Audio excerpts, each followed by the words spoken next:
ماضی میں جھانک کر رونے دھونے سے کوئی فائدہ نہیں،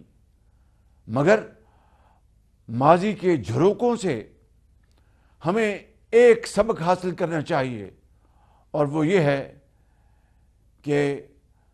ہم نے ماضی میں کیا کھویا اور آئندہ ان غلطیوں کا ازالہ کرتے ہوئے کس طرح ہم پاکستان کو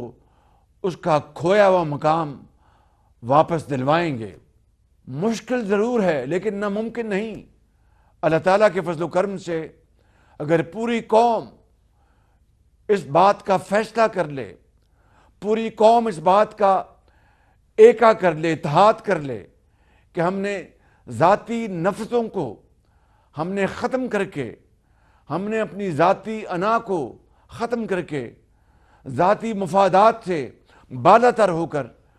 اگر ہم نے پاکستان کے غریب عوام کی خدمت کرنی ہے، تو میں آپ کو بلا خوف تردید یہ یقین دلا سکتا ہوں کہ بہت جلد وہ مقام آئے گا جس کا خواب حضرت قائد اعظم نے دیکھا تھا، جس کا خواب ان کروڑوں لوگوں نے دیکھا تھا جنہوں نے ہجرت کرتے وقت اپنے پیاروں کو گوایا، لاکھوں لوگ شہید ہوئے، اور آج حضرت قائد اعظم کے خواب کی تعبیر کے لیے ہم نہ صرف سنجیدہ ہیں بلکہ میں پوری پاکستان کو اس بات کا یقین دلانا چاہتا ہوں، اور اس ذات باری تعالیٰ کو کہ جس کے قبضے میں ہماری جان ہے، کہ اگر ہم اس محنت کریں گے، اثار اور قربانی کا جذبہ لے کر چلیں گے، تو کوئی مشکل ہمارے راستے میں رکاوٹ نہیں بنے گی۔ پہاڑ، دریا، سمندر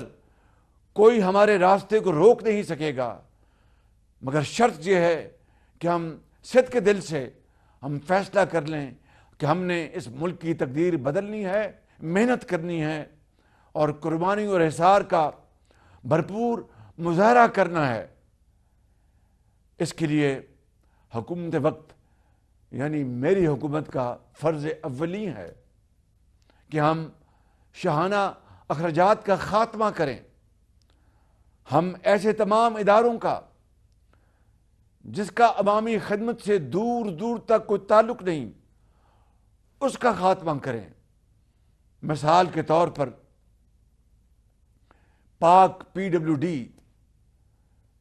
یعنی اندازہ کیجئے کہ نام کتنا معتبر اور محترم، مگر اگر میں آپ کو یہ بتاؤں کہ یہ ان اداروں میں شامل ہوتا ہے، یہ منسٹری، وفاقی منسٹری ان منسٹریز میں شامل ہوتی ہے جو زمانے بھر میں بدنام ہے کرپشن کے نام پر، اور اگر ان کا سالانہ اس منسٹری کا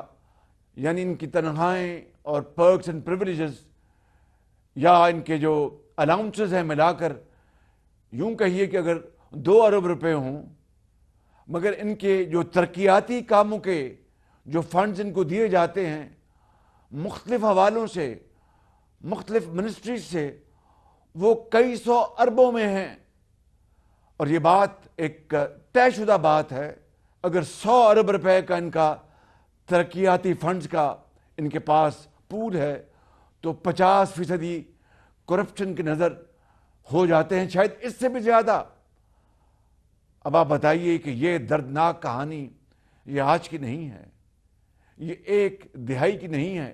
یہ دہائیوں پر محیط ہے۔ اس لیے میرے بزرگوں، بھائی اور بہنوں، میں نے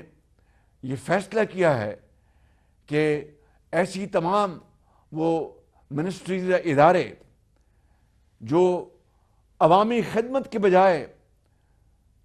جو ایک قوم کے اوپر بوجھ بن چکے ہیں، اور نہ صرف بے جا اخراجات بلکہ کرپشن کا منبع بن چکے ہیں، ان کا خاتمہ آج ناگزیر ہو چکا ہے۔ ان کو ختم کرنا آج میرا فرض اولی ہے، لہٰذا اس کے اوپر ایک منسٹریل کمیٹی بنا دی گئی ہے اور میں آپ کو یقین دلاتا ہوں کہ انشاءاللہ اگلے 1.5-2 ماہ میں آپ کے پاس مثبت نتائج لے کر آؤں گا، اور ایسے تمام اداروں کا خاتمہ کر دیا جائے گا جو آج پاکستان کے اوپر بوجھ بن چکے ہیں، جو کروڑوں عوام کی جیب کے اوپر بوجھ بن چکے ہیں، ٹیکسز کے ذریعے ان کی تنہائی اور کرپشن کی نظر ہو جاتی ہیں۔ میں سمجھتا ہوں کہ یہ ایک واحد ایسا قدم ہوگا کہ جو انشاءاللہ پاکستان کے اندر نہ صرف اربوں روپے کی بچت ہوگی بلکہ ترقی اور خوشحالی کی طرف ایک سنگ میل کی حیثیت